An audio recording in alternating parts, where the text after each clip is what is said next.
ఇంకోటండి, చిన్న సినిమాలకు సపోర్ట్ లేదని మీరన్నట్టే ఇంకొంతమంది కూడా అంటున్నారు. అదేవిధంగా మొన్న రీసెంట్‌గా ఏదైతే గద్దర్ అవార్డ్స్ ఇచ్చిల్లో, ఆ గద్దర్ అవార్డ్స్‌లో కూడా ఈ చిన్న సినిమాలకి ఏం ప్రోత్సాహం లభించలేదు.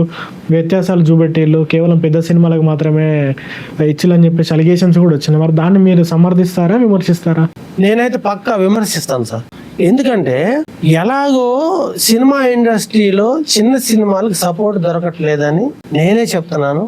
నాలాంటి వాళ్ళు ఎందరో చెప్తున్నారు. చిన్న సినిమాల రిలీజ్ కి చాలా ప్రాబ్లం ఉంది, అన్ని విధాలుగా చిన్న సినిమాలు తీసిన వాళ్ళు నష్టపోతున్నారు. కనీసం గవర్నమెంట్ అన్న ఈ చిన్న సినిమాలకు సపోర్ట్ చేసి ఏదో అవార్డుకి తగ్గ సినిమా అయితే వాళ్ళు చూడాలి కదా సార్.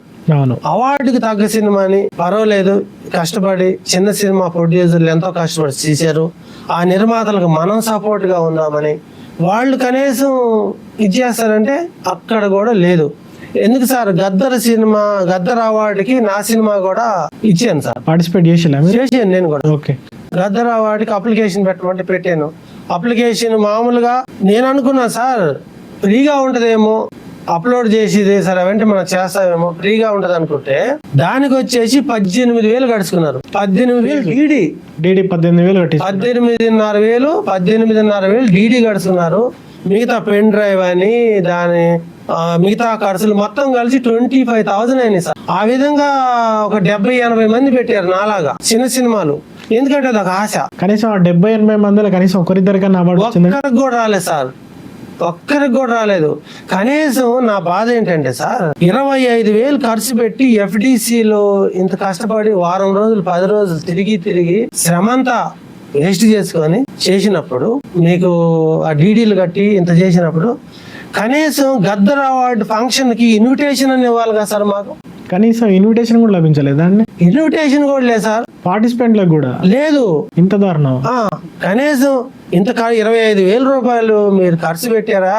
ఎవరో చిన్న ప్రొడ్యూసర్లు ఎవరో ఇదిగో మీకు ఇన్విటేషన్ ఇస్తున్నాను, ప్రోగ్రామ్ అన్న చూడండి అని చెప్పి మమ్మల్ని పిలవాలి కదా సార్. అవును, పిలవాలి కదా. అసలు ఇన్విటేషన్ లేదు, మమ్మల్ని పట్టించుకోలేదు సార్.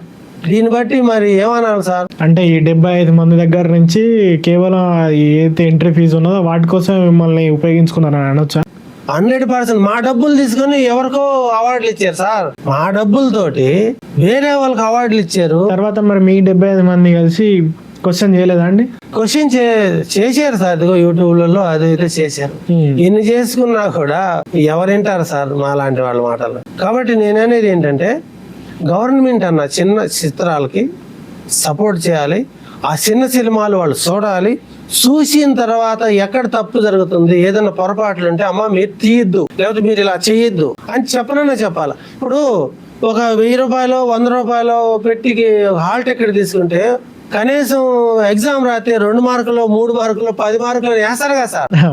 మరి మేము ఇంత ఖర్చు పెట్టి సినిమా తీస్తే మాకు బాగుందని చెప్పలేదు, బాగలేదని చెప్పలేదు, కనీసం మమ్మల్ని పట్టించుకోలేదు. కానీ ఒకటి సార్ నేను చెప్తున్నా, ఇప్పుడు నా వీడే మన వారసుడు సినిమాని నేను ఎందుకు తీసానంటే సార్, ఈ గవర్నమెంటే ఈ డ్రగ్స్ పిల్లలు పాడైపోతున్నారు, డ్రగ్స్ తీసుకోవద్దు, గంజాయి తీసుకోవద్దు, దాని వలన వాళ్ళు తల్లిదండ్రులు నష్టపోతున్నారని ప్రతి అక్కడ తెలంగాణలో ముఖ్యమంత్రి గారు కావచ్చు, ఆంధ్ర ముఖ్యమంత్రి కావచ్చు, వీళ్ళు చెప్పుకుంటూ వస్తున్నారు. నా కళ్ళతోడు కూడా చాలా మంది టీవీలలో చూసుకుంటూ లేదు, నాకు డబ్బులు వచ్చినా రాపోయినా ఈ పబ్లిక్ కి ఒక మంచి మెసేజ్ ఇవ్వాలనే ఉద్దేశంలో నేను తీసాను సార్. మెయిన్ ఏంటి, డ్రగ్స్ మీదే తీసాను. పిల్లలు డ్రగ్స్ తిని పాడైపోతున్నారు సార్. తల్లిదండ్రులు ఎక్కడో కూలి పని చేసుకొని కాలేజీ ఫీజులు కట్టి పిల్లల్ని కాలేజీకి పంపిస్తే వీళ్ళు కాలేజీకి పోకుండా డుమ్మాలు కొట్టి చెడు అలవాట్లకు బానిసలు అయితే